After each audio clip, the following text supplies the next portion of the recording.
할렐루야. 하나님의 은혜와 사랑하심이 오늘도 예배에 참석한 저와 여러분의 가정 가운데 날마다 충만했길 축복합니다.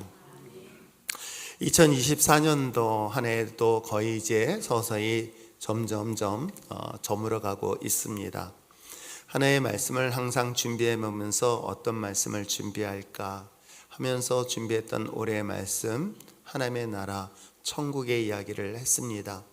특별히 마태복음을 통해서 하나님의 나라 천국이 무엇일까, 어떤 것일까, 그리고 천국이라는 것은 추상적이지 않고 실질적인 것인데 과연 그것이 무엇일까를 예수님의 비유를 통해서 살펴봤습니다.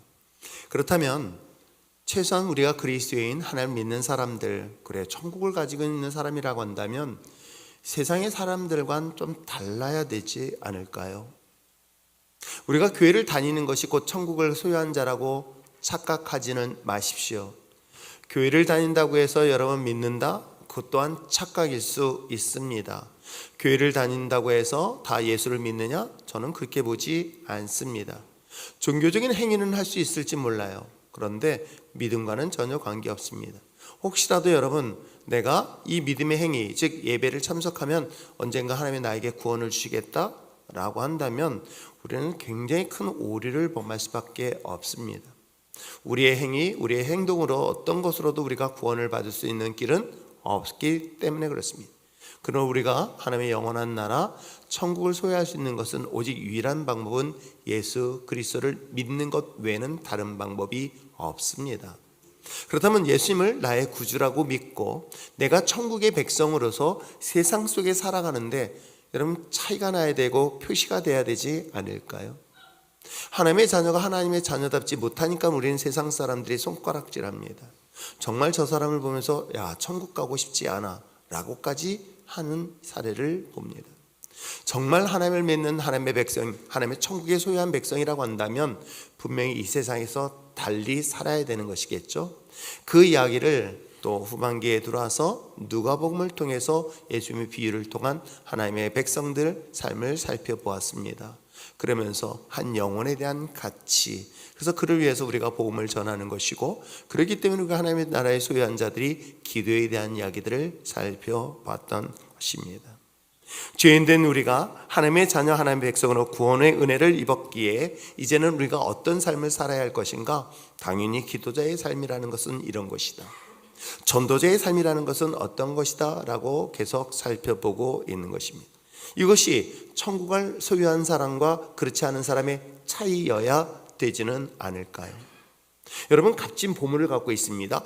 보물을 갖고 있는 사람은 보물을 갖지 않은 사람과 달라야 되지 않을까요? 여러분 명품백을 갖고 있습니다. 그 명품백을 갖고 있는 사람들은 은근히 자신이 갖고 있는 명품을 자랑하고 싶지 않을까요? 심지어 우리에게는 생명과 같은 복음의 생명, 복음의 능력, 천국을 가지고 있다 한다면 여러분 어떡하겠습니까? 당연히 사람들에게 이와 같이 천국은 놀라운 거야 라고 자랑하고 있지는 않을까요? 그런 삶을 살아내는 것, 그런 삶을 살아내는 것이 곧 그리스도의 삶이라는 것을 성경은 계속 이야기를 하고 있습니다. 그러기에 예수님께서도 친히 천국 백성, 하나님의 백성이 되기 위하여 죄인을 직접 찾아가서 구원의 메시지를 전하고 있는 것 또한 자신의 모범을 통해서 성경을 통해서 소개하고 있는 것입니다. 특별히 오늘 이 누가복음 19장은 예수님께서 마지막 예루살렘의 입성을 앞두고 마지막으로 복음의 생명과 같은 그런 구원의 메시지를 전했던 대상이 됐던 사람이 바로 오늘 성경에 등장하고 있는, 그리고 제가 옛날 아주 오래전에 연극으로도 했었던 바로 삭개오에 대한 이야기를 하고 있습니다. 세리장이라고 이야기하고 있고요, 그런 큰 부자라고 이야기하고 있습니다. 그럼에도 불구하고 그는 예수님의 일을 통해서 그 가정의 구원에 임한 이야기가 오늘 19장 앞부분의 이야기이기도 합니다. 이것을 통해서 예수님이 뭐라고 하셨는지 아십니까?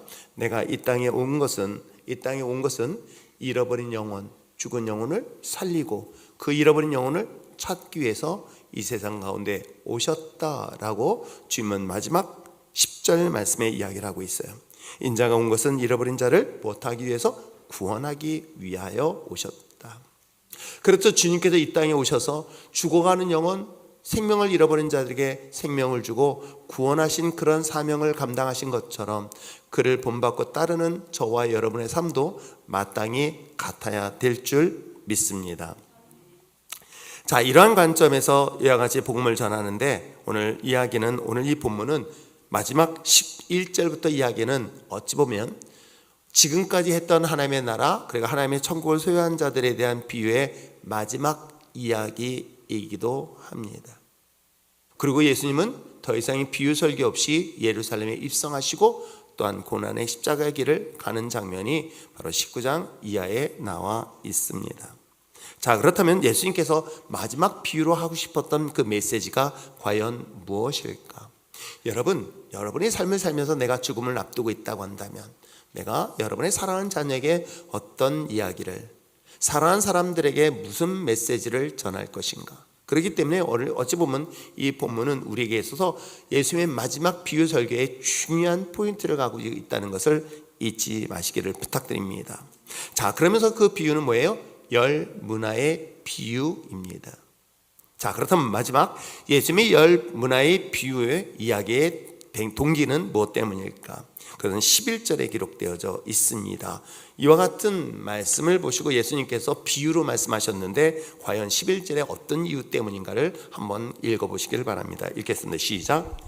그들이 이 말씀을 듣고 있을 때에 비유를 더하여 말씀하시니 이는 자기가 예루살렘에 가까이 오셨고 그들은 하나님의 나라가 당장에 나타날 줄로 생각함이로라. 무슨 얘기인지 아시겠죠? 예수님께서 지금 삭개오의 집안에 복음을 전했습니다. 그러면서 하신 말씀이 뭐예요? 내가 이 땅에 온 것은 잃어버린 자를 찾아서 구원하기 위함이다 라고 얘기하고 있어요. 구원의 이야기를 하고 있어요. 천국의 백성을 이야기를 하고 있습니다. 근데 이 말을 듣고 있던 사람들 누굴까? 저는 가장 가깝게는 예수님에 따르던 제자들이기도 합니다. 왜? 예루살렘을 입성할 때 같이 입성했던 사람들이기 때문에 그랬고요. 예수님의 마지막 미션들을 제자들에게 주지요. 예루살렘에 가면 자기가 타고 갈 나귀가 준비되었다 라고 이야기한다면 이 말을 들었던 사람들은 가장 가깝게는 예수님의 12명의 제자였을 것입니다. 자, 그들에게 이야기했었을 때 뭐라고 얘기하고 있습니까? 본문에 기록된 것처럼 자기가 예루살렘에 가까이 왔다는 사실. 그래서 뭐라고 그래요? 오늘 이 사실을 통해서 자신이 예루살렘에 가까이 이르렀기 때문에 비유로 말씀하셨다. 그런데 또 한편으로는 뭐예요? 또 본문에 기록되어 있는 것처럼 사람들은 뭐예요? 당장 하나님의 나라가 나타날 줄 알았다. 그러면 여러분, 이 본문의 짧은 11절은 두 가지 관점에서 이야기를 하고 있는 거예요. 하나는 예수님의 관점에서 내가 예루살렘에 입성하고 있다라고 얘기를 하고 있고요. 또 이것을 주목하고 있었던 예수님에 따랐던 제자들은 이 말을 듣고 뭐예요? 아, 이제 곧 하나님의 나라가 임하였구나 라고 하는 기대감을 갖고 있는 거예요. 근데 여러분, 서로 이야기가 비슷한 것 같지만 내용은 전혀 다른 문제예요. 왜요? 예수님은 예루살렘의 입성은 무엇을 의미하는지 아시겠죠? 곧 십자가의 죽음, 고난을 이야기하고 있는 거예요. 근데 예수님을 따랐던 제자들은 어때요? 이 말을 들으면서 드디어 이제 이 나라는 그 강력한 로마로부터 해방되어지고 그동안 수건이었던, 모든 민족의 수건이었던 이 나라가 자유를 얻는 순간이구나. 그래서 마침내 이스라엘은 이방인의 지배를 받던 나라가 아니라 하나님의 나라가 이 나라 가운데 해방으로 나타나서 진정한 자유를 누리고 풍요로움을 누릴 것이다. 그리고 더 강력한 힘을 가지고 다윗처럼 고대 근동을 좌우를 패권을 장악할 수 있는 그런 위대한 나라가 될 것이다 라는 소망이 누구에게? 이 말을 들었던 제자들에게 있었던 것이죠. 이 이야기는 어찌 보면 예수님의 예루살렘의 입성은 하나님의 뜻을 성취하기 위한 인류의 구속사를 완성시킨다는 뜻이 그 안에 숨겨져 있어요. 그 말은 뭐냐면 예수님은 예루살렘에 입성할 때에 단순히 이스라엘 사람들을 본 것이 아니라 전 인류를 구원하시기 위하여, 즉 다시 하겠다면 이스라엘뿐만 아니라 이스라엘 지배하고 착취했던 로마의 사람들도, 그리고 전혀 복음을 듣지 못했던 저 이방인들까지도 예수님을 통하여 구원을 선포하고 완성시키시기 위해서 대신 십자가의 죽음의 길을 선택한 것이 바로 예루살렘에 입성하게 된 중요한 동기고 배경이기도 합니다. 그러나 인간은 어떨까요? 인간의 관심은 과연 어디에 있을까? 아니, 어찌 보면 우리도 동일하지 않을까요? 여러분, 여기 우리 가운데서도 하나님의 영원한 나라에 대한 관심을 가지고 오늘 믿음으로 삶을 살아가는 사람들이 있는가 하면, 주님이 다시 오실 그 마라나타의 믿음과 신앙을 가지고 주님 어서 오시옵소서, 내가 맞이할 준비를 하고 있습니다 라고 하면서 그런 예비된 신앙의 삶을 살아가는 사람들만 있는 것이 아니라, 난 지금 아파요, 난 지금 사업이 어려워요, 당장 우리 아이가 대학을 가야 되어요, 직장을 들어가야 됩니다 라고 하는 현실적인 삶의 구원의 문제를 가지고 이 자리에 나온 사람들도 있을까요? 사실 더 많을 수 있습니다. 오늘 이야기를 하고 있는 거예요. 다수의 인간의 관심은 하나님의 뜻, 하나님의 나라가, 즉 먼 하나님의 천국에 대한 전 인류의 구원의 나라를 하는 것이 아니라 자신의 현실적인 삶의 문제로부터 해방되어지고 그것이 응답되어지고 그 고난과 고통으로부터 구원받는 것, 바로 그것이 바로 이 이야기를 들었던 독자들의 관심이기도 합니다. 그래서 저는 이것을 그렇다고 해서 그것이 잘못됐다고 얘기하는 것은 아니에요. 하나님의 자녀들이 삶의 어려움의 문제를 해결해 주는 것, 그것도 다 구원 속에 포함되어져 있습니다. 그래서 피 흘린 사람들, 강도를 만난 사람들 뿐만 아니라 또 혈루증을 앓고 있는 여인을 바라보면서도 뭐라고 얘기하는 줄 아십니까? 내 믿음이 너를 구원하였다. 이것은 하나님의 천국 백성을 됐다는 게 아니라 너의 삶의 문제도 해결되어 있다라고 해서, 구원이라는 의미는 광의적 의미, 즉 하나님의 거룩한 나라에 대한 의미뿐만 아니라 작은 의미, 협의의 의미가 있어요. 내 삶의 문제도 해결되어지는. 그럴 때 이 모든 것들이 다 포함되어져 있는데, 문제는 이 작은 의미, 좁은 의미를 마치 하나님의 영원한 나라로 착각하고 있는 이 문제에 대하여 오늘 성경을 통해서 지적하고 있는 내용이기도 합니다. 그러므로 하나님의 거룩한 나라는 전 인류의 구원하심이라고 한다면, 이스라엘은 로마로부터 해방되어지는 구원, 그것은 오늘 우리도 마찬가지인 거예요. 내 사업이 잘 되는 것이 구원이라고 생각하지만 하나님은 영원한 나라, 천국에 대한 구원에 대한 이야기를 여전히 지금도 동일하게 이야기하고 있다는 것을 잊지 마시고, 여러분의 삶에 눈에 보이는 것을 따르는 것이 아니라 하나님의 영원한 나라, 천국에 대한 소망과 믿음을 가지고 오늘도 믿음으로 승리해 나가는 저와 여러분 되시길 부탁드립니다. 자, 그렇다면 예수님의 이 비유는 당시에 시대적 상황들이 있었어요. 우리가 비유를 얘기할 때 전혀 생뚱맞은 이야기의 비유를 하지는 않아요. 예수님의 모든 비유는 현실적인 문제의 상황 속에서 충분히 경험하고 있는 이야기. 예를 들어서 추수의 이야기도 마찬가지죠. 도시에 살고 농사를 한 번도 하지 않은 사람들에게 있어서는 사실은 우리가 가라지를 잘 모르고 죽정이도 모를 것입니다. 그런데 농사를 하는 사람들의 비유 속에서 가라지, 피, 그죠? 죽정이, 알곡이 없는 벼 있더라고요.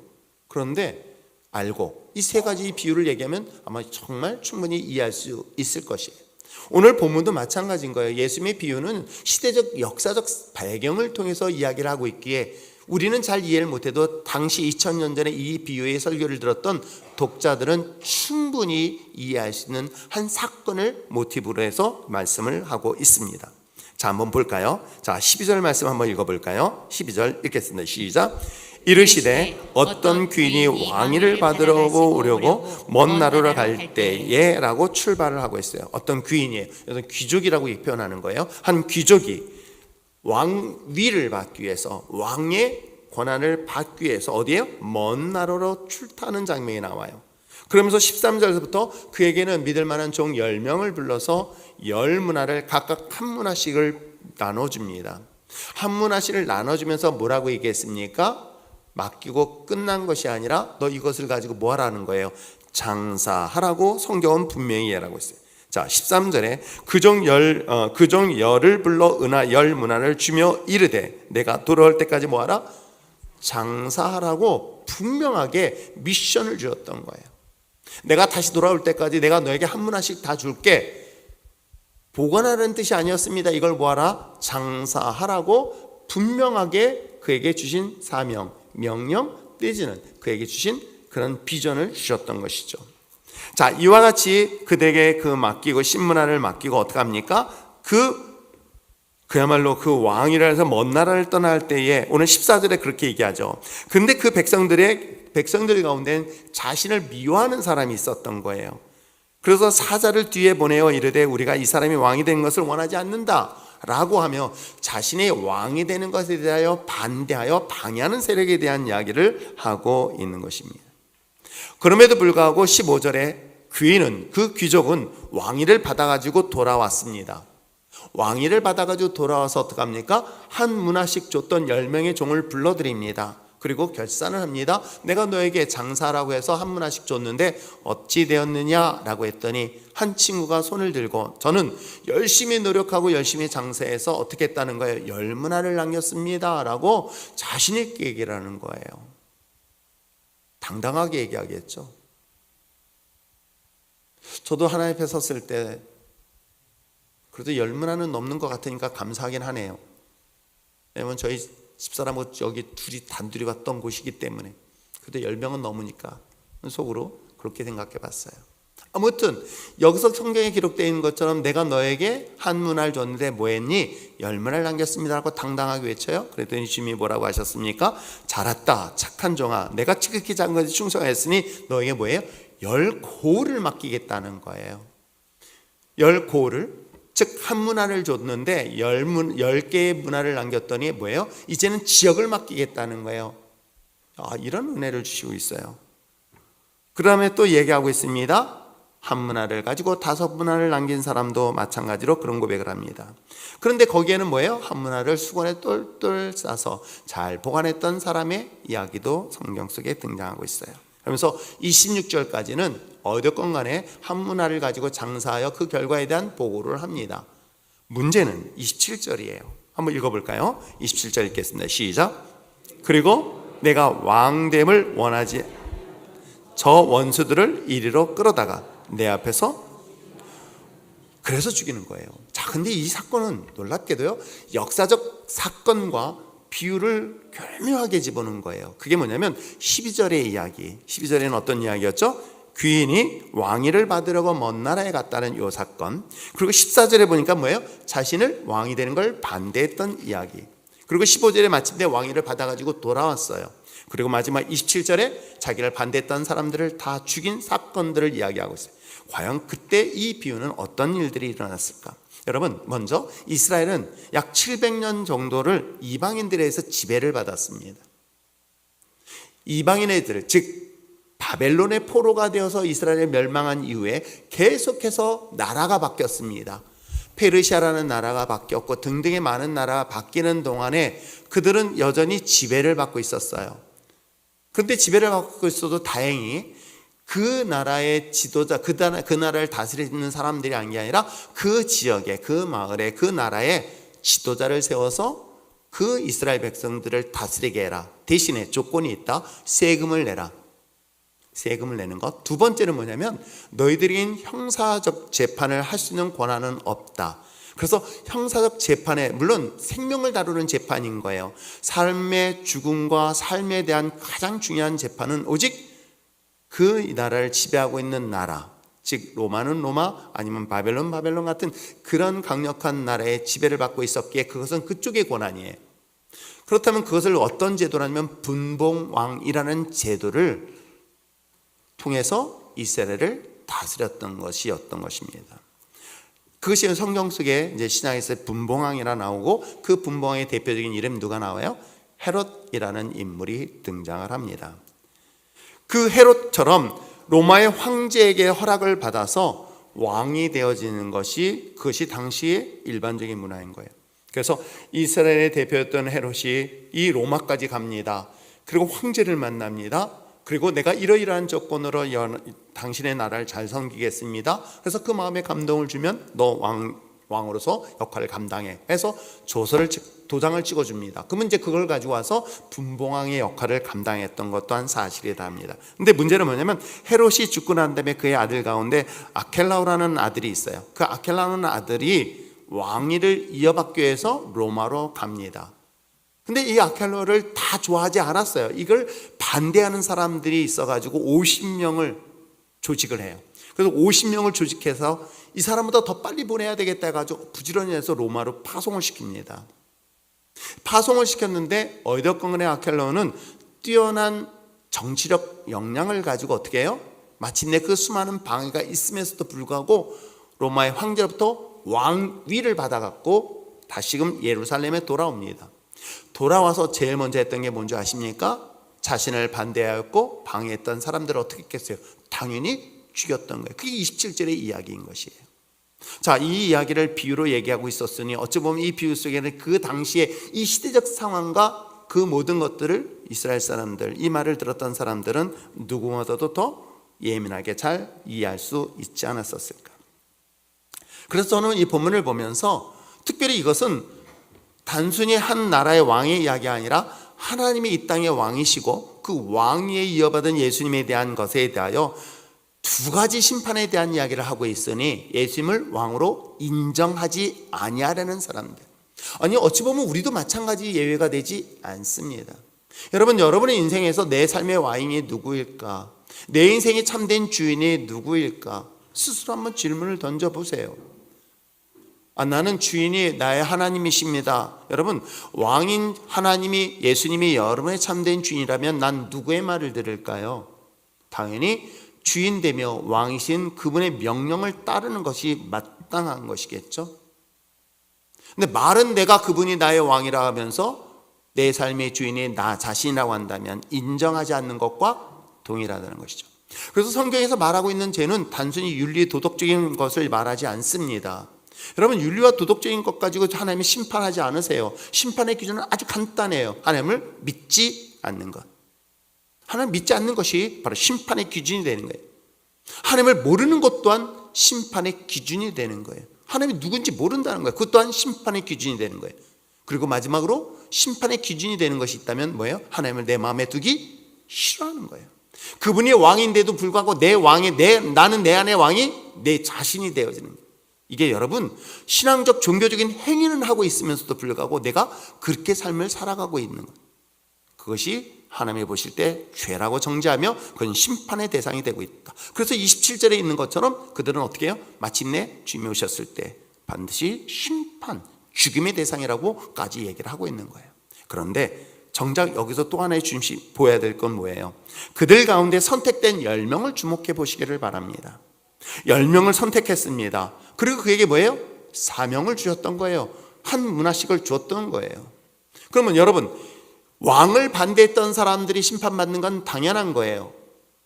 그런데 문제는 뭐냐면 그의 종이라는 단어를 쓰고 있는 거예요. 주인의 종이라고 얘기하는 거예요. 그 종에게 믿을 만하니까 문화를 맡기지 않겠습니까? 그 문화를 맡겼습니다. 그런데 그 문화를 맡겼던 그가 자신의 주어진 사명, 그것을 충성하지 못한 그것에 대하여 누군가는 상급을 주지만 그것을 다 하지 못하고 땅에 묻어둔 경우는 어떻게 한다? 또한 심판의 대상이 되고 있다라는 것들을 성경은 우리에게 경고의 메시지로 말씀하고 있는 것입니다. 예수님을 왕으로 인정하지 않냐고 거부하고 부정하고 반대했던 자들의 심판은 당연하다고 말씀드렸습니다. 그러나 정작 그의 종이라고 하는 그러한 사람들이 게으르고 충성하지 않음에 대한 그 심판의 메시지가 점점점 우리에게 다가오고 있다는 사실을 여러분 어떻게 생각하십니까? 한 문화 정도의 금연은 어느 정도일까? 달란트에 비하고는 분명히 달라요. 한 문화, 특히 은 한 문화는 보통 노동자의 월급 3개월치에 해당되는 금액에 해당된다고 합니다. 한 300만 원으로 따져본다면 약 1000만 원 정도에 해당되는 금액을 맡아서 우리에게 주어졌던 것이죠. 그래서 저는 이 본문을 보면서 달란트하고 문화를 깊이 생각해 봤습니다. 문화, 과연 이것은 어떤 의미를 가져다 줄까? 우리에게 주어진 것들은 무엇일까? 그런데 그 부분은 앞부분에서 설명하고 있어요. 왜냐하면 삭개오에 대한 이야기를 하고 있고요. 더 중요한 것은 잃어버린 양에 대한 비유를 앞부분에서도 계속 설명하고 있어요. 그러면서 예수님이 이 땅에 온 것은 잃어버린 하나의 양을 찾고 그들에게 뭐다? 구원을 주시기 위함이라고 이야기하는 거예요. 그럼 이 관점에서 본다면 우리에게 주신 똑같은 한 문화는 무엇일까? 그것이 바로 마태복음 28장 18절에서 20절까지 이야기를 합니다. 자, 18절부터 20절까지 말씀 함께 큰 소리 읽어보시길 바랍니다. 읽겠습니다. 시작. 예수께서 나와서 말씀하여 이르시되 하늘과 땅의 모든 권세를 내게 내게 주셨으니 주셨으니 그러므로 너희는 가서 모든 모든 민족을 민족을 제자로 제자로 삼아 삼아 아버지와 아들과 성령의 이름으로 세례를 베풀고 내가 너에게 분부한 모든 것을 가르쳐 지키게 하라.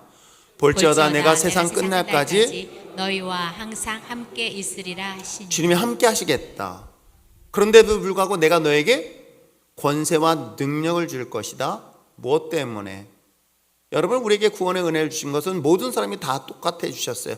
누구에게는 아닙니다. 그래서 우리는 만인 제사장이라는 거예요. 목사뿐만 아니라 여러분들도 똑같이 하나님의 제사장의 사명을 감당할 수 있다 없다?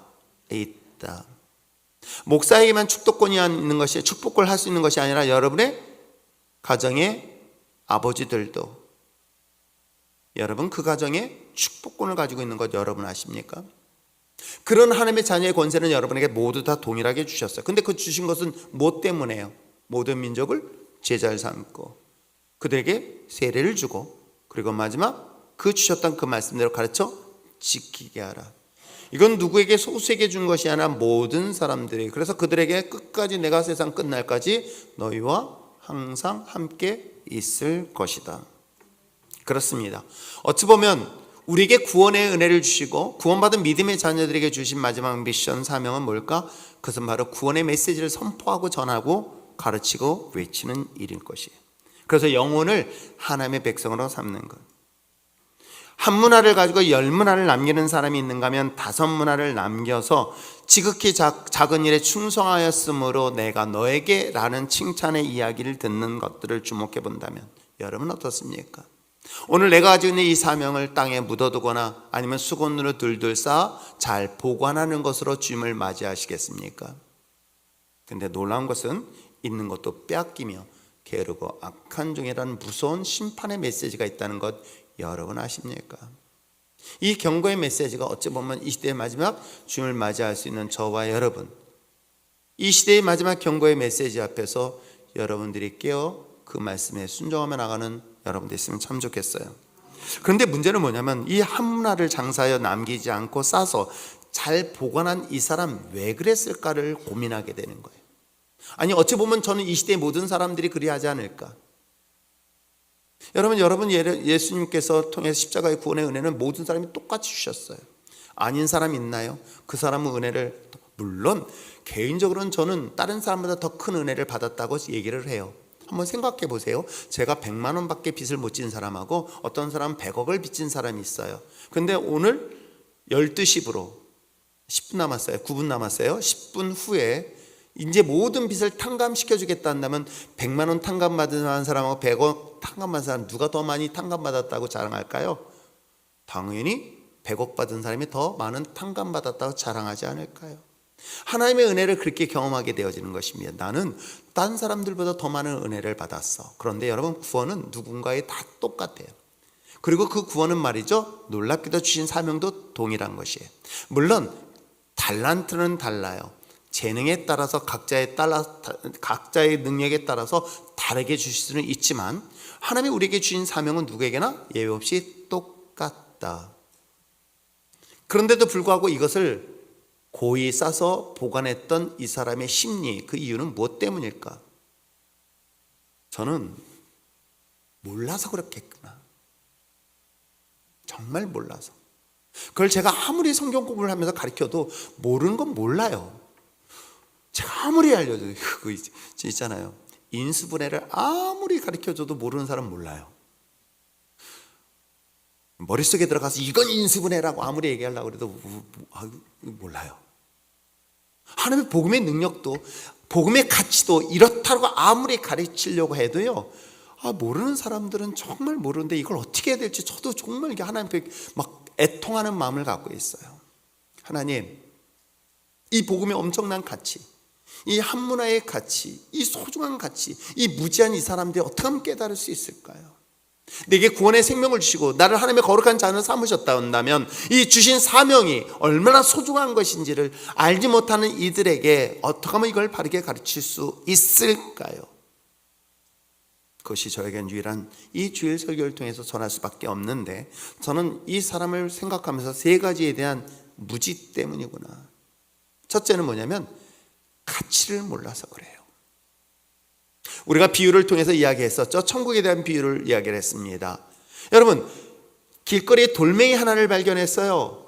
근데 돌멩이를 보니까는 이게 100억짜리 넘는 엄청난 보석인 거예요.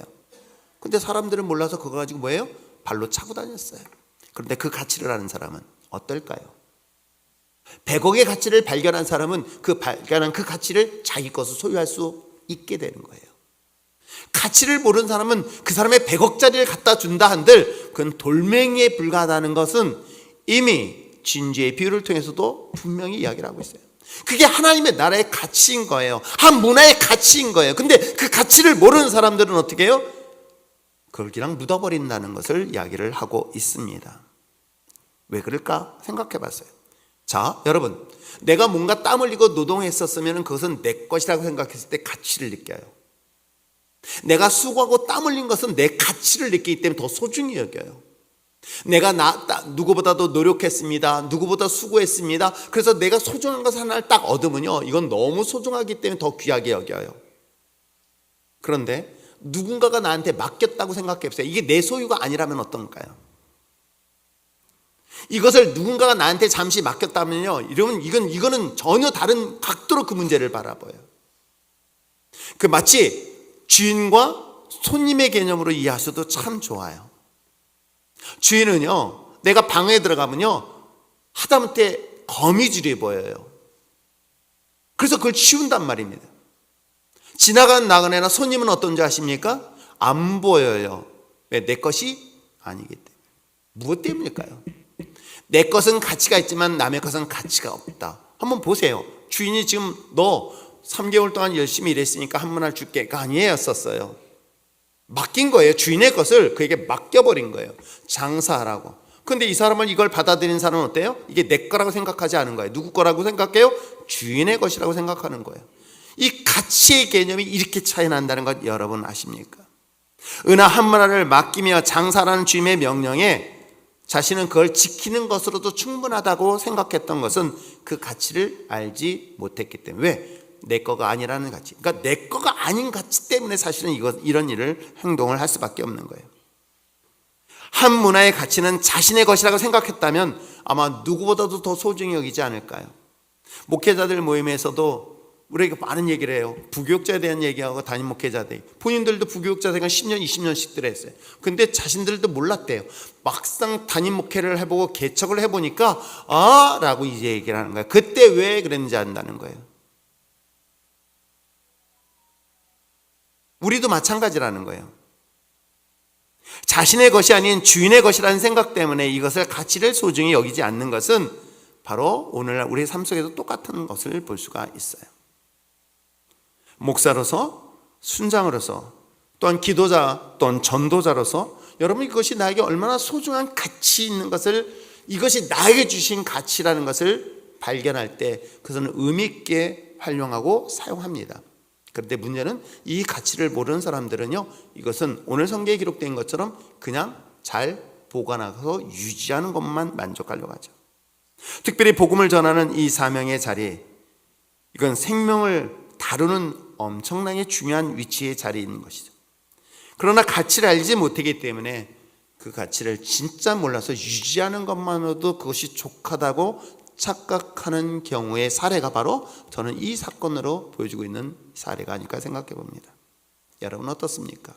여러분이 주신 하나님의 사명의 가치가 그것이 나에게 소중한 나의 가치로 느끼시고 있을까요? 물론 저도 몰랐습니다. 제가 예수님을 알기 전에는 몰랐어요. 그런데 예수님을 만나고 예수님 앞에 돌아서면서 제가 주님이 주신 이 부르심 앞에서 이 가치가 너무 소중하다는 걸 알았어요.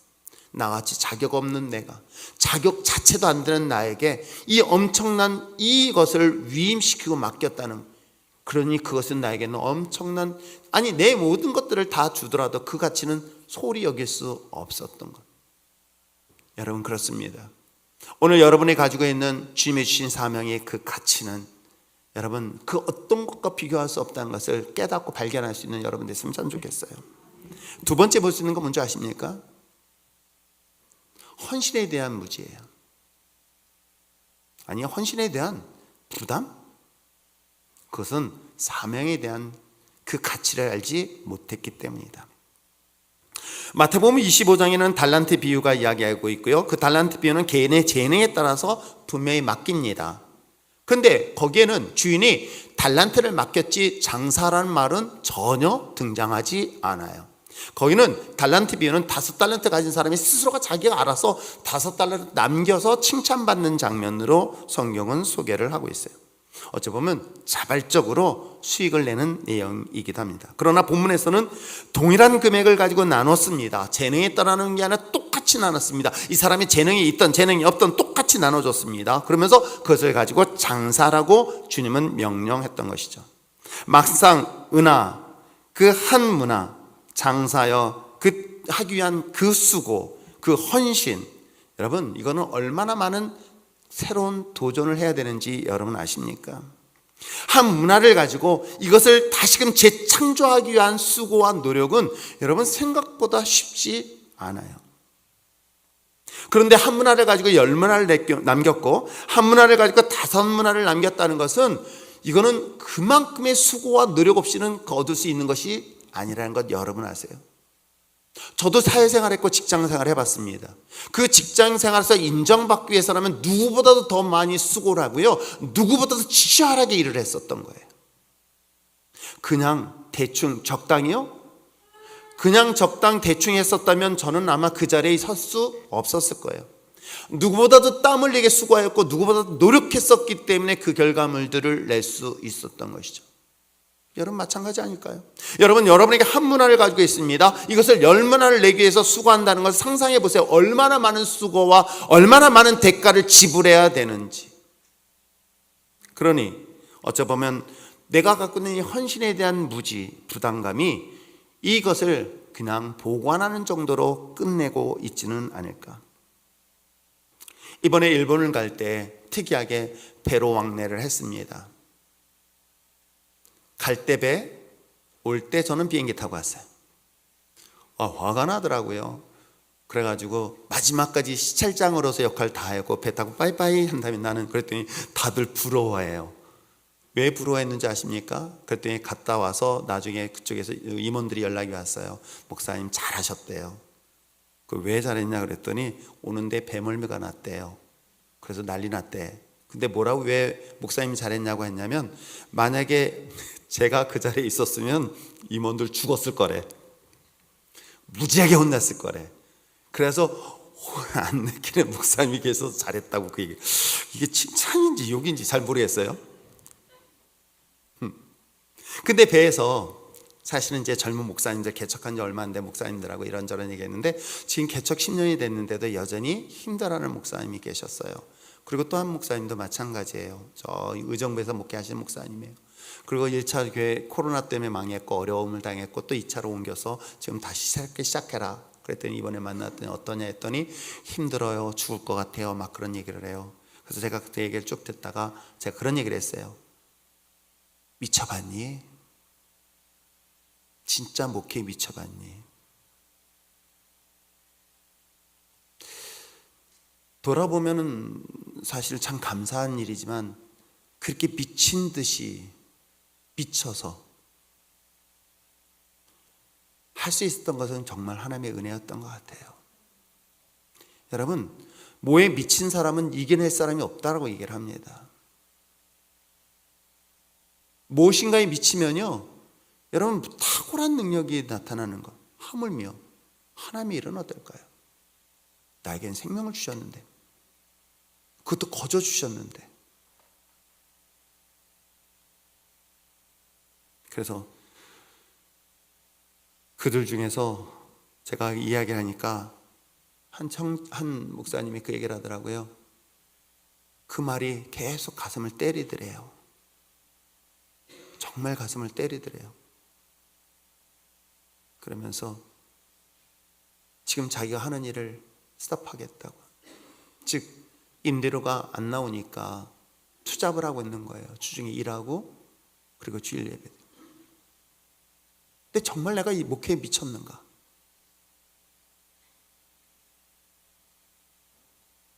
당장 자기 하는 일 멈추고 목회에 다시 미치겠다라고. 그 말을 해주는 그 말에 사실 전 개인적으로 참 감사했어요. 저는 복음의 사명도 마찬가지라고 저는 믿어요. 10명에는 똑같은 금액의 문화를 줬습니다. 그건 재능의 문제가 아니에요. 어쩌면 당연히 해야 될 사명인 거예요. 전도하고 기도하고 말씀을 가르치고 목회하는 것. 그된 사역의 열매는요, 내가 정말 미쳤느냐에 따라서 결과가 나타날 수 있다 없다. 전 있다고 확신하는 사람이에요. 한 문화를 가지고 10문화를 남기기 위해서 여러분, 그는 우리가 상상하지 못할 정도의 그 과정에서 미침이 없으면 할 수가 없을 거예요. 저는 그런 부분에 대해서는 굉장히 냉정하게 스스로도 평가를 하고요, 평가를 스스로 하고 있습니다. 사업이 망해요? 그건 미치지 않아서 그렇다. 내가 어떤 일에서 망한 것은 그건 다른 원인이 아니에요. 그러면 미치면요, 그 속에서 하나님의 놀라운 아이디어가 나고요, 그것은 창의적인 하나님의 역사가 일어나는 것 여러분 아세요? 여러분, 연애할 때 미쳐보니까요, 야, 정말 상상하지 못한 일들이 능력으로 나타나는 거 경험하신 분이 없구나. 그렇습니다. 그건 바로 헌신이라는 것은 그 미친 사람만이 가질 수 있는 탁월한 하나님의 능력인 줄 믿으며, 그 헌신에 대한 무지가 결국은 그 귀한 것을 수건에 쌓아 묻어두는 결과를 가져다 주고 있다는 것. 근데요, 가치에 대한 무지든 헌신에 대한 무지, 더 중요한 게 하나 있어요. 뭔지 아세요? 이것을 맡긴 주인에 대한 무지라는 거예요. 이거는 정말 심각한 거예요. 말씀드렸죠? 하나님은 우리에게 죄를 묻는 거 딱 세 가지다. 믿지 않는 거, 하나님을 모르는 거, 그리고 하나님을 내 마음에 두기 싫어하는 것. 이것이 성경이 분명히 하나님이 심판하시겠다는 주의 제목들이에요. 그런데 여기서도 그는 하나님을 주인을 알지 못했다는 거예요. 한 문화를 수건에 쌓아두었던 이 사람의 변명을 한번 들어볼까요? 21절 한번 읽어보시기를 바랍니다. 21절 읽겠습니다. 시작. 오만 사람인 것을 내가 무서함이라. 당신은 두지 않은 것을 취하고 심지 않은 것을 거두나이다. 그렇습니다. 그런 주인에 대해서 이렇게 평가합니다. 당신은 엄한 사람이다. 이 엄한 사람이라는 건 뭐냐면 불의한 사람입니다. 왜 불의하다고 평가를 했는지 아십니까? 두지 않은 것을 취하였다. 이게 두지 않는 것을 취하지 않으니까 맡기지 않았는데 그걸 달라고 요구하는 이 부당함. 무슨 말씀인지 아시겠어요? 맡기지를 않았는데도 불구하고 너 왜 이걸 못했냐라고 요구하고 있는 거예요. 그런 주인으로 이해하고 있고요. 또 뭐라 그래요? 심지 않은 데서 거둔다. 여러분, 심어야 거둘 거 아니야. 근데 또 심지 않냐고도 거둔 것을 요구한다? 그건 어떤 사람인지 대충 아시겠죠? 그 주인에 대해서 착취하는, 그리고 불의하고 악한 주인으로 인식하고 이해하고 있었던 거예요. 그렇기 때문에 오히려 이것은 그 주인이 이렇게 악하니까는 나는 잘 보관해서 최소한의 것은 피해야 되겠다고 생각했던 사람이 바로 오늘 한 문화를 수건에 싼 사람의 이야기이기도 합니다. 그럴 때 예수님이 이 말을 듣고 화를 내시면서 22절 23절에 이야기를 하죠. 뭐라고 화를 내는가 한번 보실까요? 이렇게 했습니다. 시작. 주인이 이르되 악한 종아, 내가 내 말로 너를 심판하라. 이거 무서운 얘기예요. 자, 하나님은 불의합니다, 악합니다, 이렇게 얘기했을 때 그 말 때문에 그 말처럼 너를 심판하겠다 얘기하는 거예요. 자, 그러면서 얘기하고 있습니다. 너는 내가 두지 않은 것을 취하고 심지 않은 것을 거두는 엄한 사람인 줄로 알았느냐? 그러면 어찌하여 내 돈을 은행에 맡기지 아니하였느냐? 그리하였으면 내가 와서 그 이자와 함께 그 돈을 찾았으리라 하고, 이게 굉장히 합리적인 이야기를 하고 있는 거예요. 그리고 그의 악함에 대한 이야기를 거꾸로 너가 말한 대로 나는 악한 사람으로 남을 것이다 라고 얘기를 해주는 거예요. 여러분, 하나님은 여러분은 어떤 하나님으로 느끼십니까? 사랑의 하나님, 무섭고 두려운 심판의 하나님. 근데 놀랍게도 누군가는 심판과 하나님의 징계, 그리고 하나님이 멸하시는 하나님으로 느끼실 사람이 있어요. 그러나 정반대로 하나님은 사랑의 하나님. 오늘 지금 이 이야기를 성경을 통해서 말하고 있어요. 하나님은 인간의 죄에 대해서 심판하시고, 또 예수님이 십자가를 죽으신 것이 아니라 구원하시기 위해서 예수님은 십자가의 못을 박았다는 사실 여러분 아십니까? 한 문화를 맡기시고 장사하여서 그것이 심판의 목적이 아니라 믿고 신뢰하여서 그에게 사명을 주셨다는 사실들을 왜 우리는 인식하고 깨닫지 못할까요? 여러분, 여러분에게 문화를 맡긴다는 것은 신뢰하기 때문에 맡기는 것인데도 불구하고 우리는 그걸 불편하고 부담스럽고 마치 그것이 나에게 올무처럼 느껴지고 있다고 한다면 이 한 문화를 수건에 쌓은 사람과 무엇이 다를 수 있을까요? 무엇 때문에? 그건 주인을 알지 못하기 때문이라는 거예요. 물론 한 문화를 가지고 열심히 장사해서 다 잃을 수도 있어요. 최선을 다하고 성실한 것을 누가 알까요? 하나님은 아시고요. 주인 되신 하나님은 분명히 아실 거예요. 최선을 다했느냐라는 것을 묻고 싶었던 거예요. 성실했느냐라고 묻고 싶었던 거예요. 게으르고 악한 것이 아니라 너가 가지고 있는 일에 최선을 다했느냐라는 것을 얘기하는 거예요. 우리는 코로나를 그리고 IMF를 다 경험하고 지나갔습니다. 그 코로나나 IMF 때문에 여전히 불평하며 원망하면서 땅을 치는 사람이 있는가 하면 그 속에서도 열심히 수고하고 또 수고한 사람들이 있는 것 여러분 아세요? 모든 사람들이 교회가 어려운 상태에서 교회가 문을 닫혀 있을 때도 여전히 그 시간에 기도하면서 이를 위하여 준비하는 사람들이 있었던 것 여러분 아십니까? 사람이 없으니까 문을 닫는 게 아니라 사람이 올 걸 대비하여 준비할 수 있는 사람들, 바로 그런 사례들을 지금 이야기하고 있는 거예요. 두렵기 때문에 사명을 감당하는 것이 아니라 사랑하기 때문에 사명을 감당하는 것. 왜? God is love. 하나님은 사랑이시기 때문에 그런 거예요. 내가 예배를 드리는 것도 하나님이 무서워서가 아니라 하나님을 사랑하기 때문에 예배를 드리는 거예요. 내가 직분을 감당하고 사명을 감당하는 것, 죽을 순간까지 감당하는 것은 내가 하나님이 두려워서가 아니라 하나님을 사랑하기 때문이라는 거예요. 그걸 모른다면 오늘 이 어리석은 자처럼 자신의 것을 그대로 멈춘 상태로 있을 거예요. 우리 모두에게 동일하게 은혜를 주셨던 그 이유는 뭘까? 그것은 무엇일까? 그건 구원의 은혜일 거고 사명인 것입니다. 하나님의 각자에 주신 사명은 다른 것이 아니에요. 복음을 전하는 사명인 거예요. 땅끝까지 복음을 증거하고 그것이 곧 주님이 오실 것이라고 약속하셨던 말씀. 어찌 보면 내 옆에 있는 아내가, 내 앞에 있는 자녀가, 내 사랑하는 사람들이 아직도 여전히 복음을 알지 못한다면 왜 그들에게 주었을까요? 그들에게 전하라고 저는 주는 기회 아닐까요? 언제까지? 끝까지. 그래서 믿음을 보겠다는 것은 바로 이 부분을 비유를 통해서 분명히 성경은 말하고 있는 거예요. 복음을 전하는 직분 사명에 대하여 그 가치를 깨닫고 이것을 위해서 여러분이 가지고 있는 돈, 시간, 재능, 달란트 등을 통해서 헌신하며 사랑의 하나님 그 아름다운 열매를 끝까지 기대하고 사명을 감당하는 것이 바로 복음을 전하고 복음의 은혜를 경험한 저와 여러분의 사명인 줄 믿습니다. 그래서 오늘 24절에서 이야기하죠. 무릇 있는 자는 더 풍성히 받을 뿐만 아니라 그렇지 못한 자들은 가진 것도 빼앗길 것이다. 저는 목사로서 개인적인 욕심이 있다면 여러분들이 더 풍성히 소유되어지고 얻기를 바랍니다. 어떤 담임 목사가 성도들이 있는 것 다 빼앗아 버리길 원하는 사람이 과연 몇이나 될까요? 그러다 보면 어쩔 수 없이 여러분들에게 강압적인 과격한 표현을 할 수 있을 것입니다.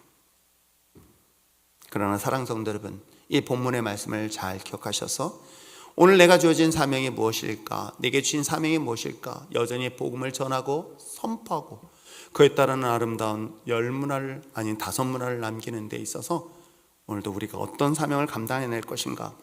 이거에 대해 스스로 끊임없이 점검하면서 주님 오시는 날까지 이 하나님의 성전에 가득 채우는 것을 기대하면서 나갈 수 있는 여러분 됐으면 참 좋겠어요. 벤치워머가 되지 않기를 바랍니다. 이 자리에 앉아서 바닥을 따뜻하게 태우는 것이, 따뜻하게 데피는 것이 아니라 이 빈자리에 하나님 나에게 맡겨진 영혼을 이 자리에 채워서 하나님 나에게 주신 그 달란트 그리고 더 나아가서 문화를 갑절로 남기어 하나님 앞에 착하고 충성된 종아 칭찬과 인정받는 여러분 됐으면 참 좋겠어요.